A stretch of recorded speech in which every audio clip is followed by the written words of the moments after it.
Hi, everybody, and welcome to the Course of World History. I am your host, Mr. Samuelson, and today we are looking at the Japanese path to war. Last time we were together, it was a German path to war. Today, we're looking at Japan.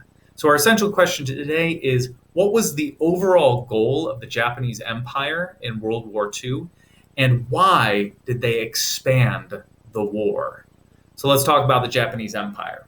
Since industrializing in the late 1800s, Japan had been a growing power in Asia, and they rapidly grew to a major power in Asia. The Russo-Japanese War of 1904 really proved that they had fully arrived on the world stage. Following World War I, 15 years later, they had joined the Allies and used this as an opportunity to expand their control to hundreds of small Pacific islands and the Korean Peninsula. So 1920, we have a Japan which is now expanding beyond their core islands and has gotten their first foothold on the mainland. But the Japanese Empire wanted to expand further. They had ambitions to grow in this age of imperialism. But to continue to grow and be a larger world power, Japan needed to control more resources. Their islands are resource poor, so they needed to capture territories that were resource rich. East Asia really did provide the best opportunity because of the weakness of China. Their new republic was not strong, had already had these spheres of influence carved into them by all the other powers, and now they're fighting a civil war against communist rivals. These two men right here, Chiang Kai-shek and Mao Zedong, are fighting a war against each other for control of the nation. It is a prime moment to take advantage of Chinese weakness. The Japanese do this, but they try to do it in kind of a sneaky way. In 1931, Japanese soldiers disguised themselves as Chinese soldiers, and they blow up a Japanese-owned section of the Manchurian Railroad. So they try to make it look like sabotage done by the Chinese. This will give them reason to go in with their own military and seize control of the territory. And that's what they want the world to see. This incident, which is near Mukden, right here, down here, not far from Korea, was called the Mukden Incident, used to justify the Japanese invasion of Manchuria. Manchuria was, a good target because it had many natural resources.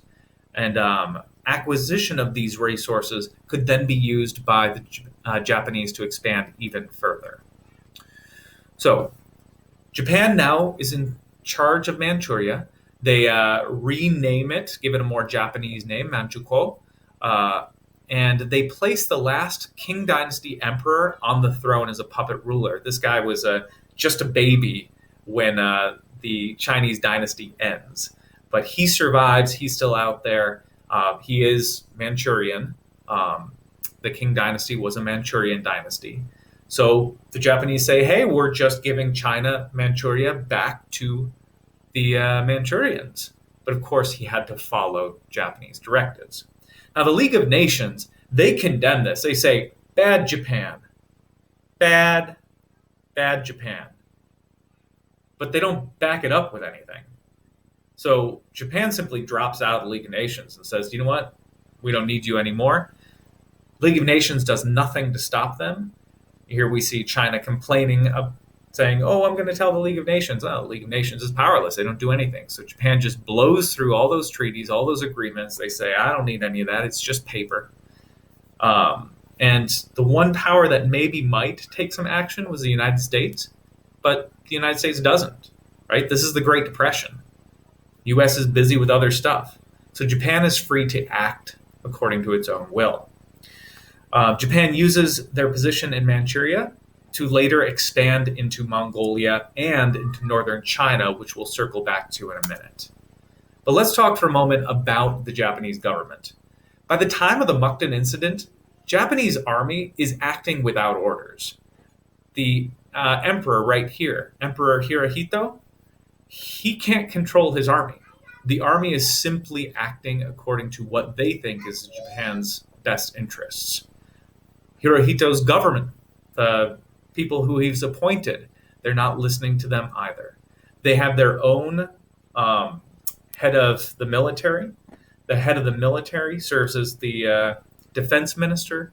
The emperor cannot replace him except for to replace him with a high-level military person who is appointed by the defense minister. So you want to get rid of the guy in charge, you can only replace him with his friends. It was in the Japanese constitution. So the military just acts according to their own will. This effectively places the military in charge of the foreign policy of Japan, and they act very much like they are in charge. This man right here, General Tojo, will eventually become prime minister of Japan and lead all aspects of the government because of the influence of his military buddies. All right, the war with China begins. So Chiang Kai-shek, this guy, was the leader of the Republic of China. And he, at first, appeases the ambitions of Japan and Manchuria. Simply says, Manchuria, you can have that territory. We're fighting the civil war. We're not going to fight you. Take that. Leave the rest of China alone. Pretty much just go do it. But when Japan uses Manchuria to then invade northern China, Chiang Kai-shek is no longer okay with that, right? His nation is being fully invaded by the Japanese.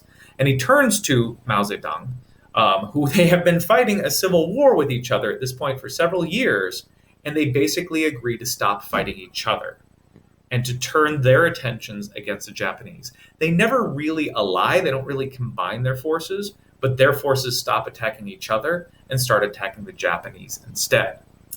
Now, by 1937, this means that Japan and China are fully and openly at war. This is no longer, nipping around the edges of war. This is full-scale war between China and Japan.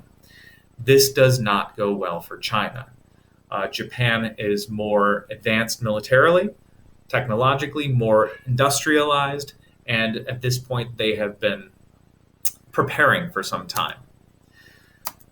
The brutality of the Japanese can be seen early on when they land an army near the southern capital of Nanjing.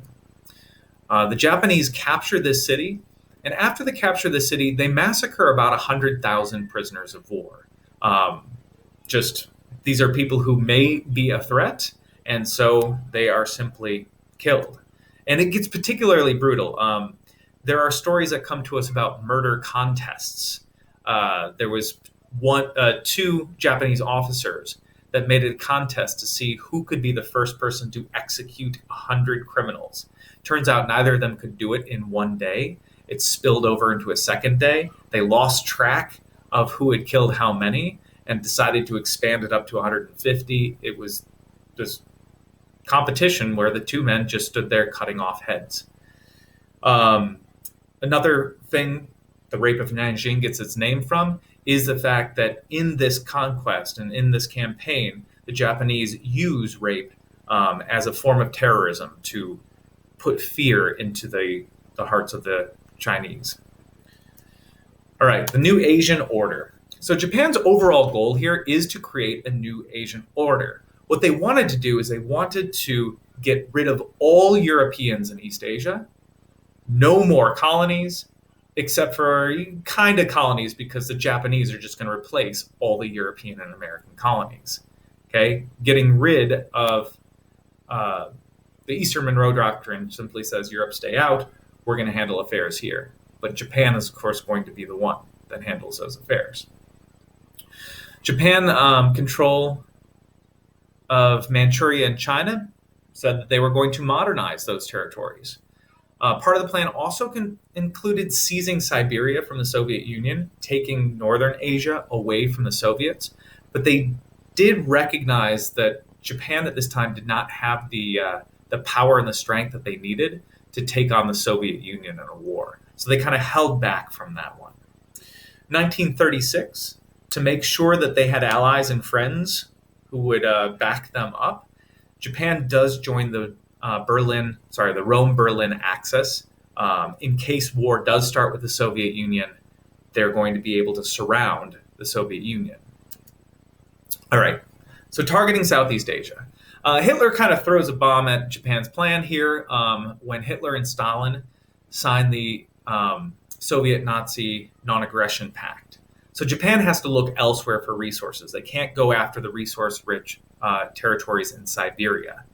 In particular, the Japanese Empire required more oil. They were running really short on oil. And to operate these big, huge ships, this big, massive navy that they have, oil is a necessity. And right now, Japan is importing most of their oil from the United States. But they're perpetually in fear that the United States might stop selling them oil. And if they do, the Japanese military stops functioning. So they don't want to depend on trade.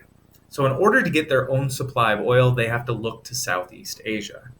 Southeast Asia contains a lot of oil, but Southeast Asia is entirely colonized by Britain and France. To take that oil requires war with Britain and France. And Japan feels very strongly that declaring war on Britain and France might tip the balance and bring the United States into the war. How are they going to deal with that problem? That we're going to look at next time. That's all for today. I hope you enjoyed this and learned a thing or two, and I'll see you next time. Farewell.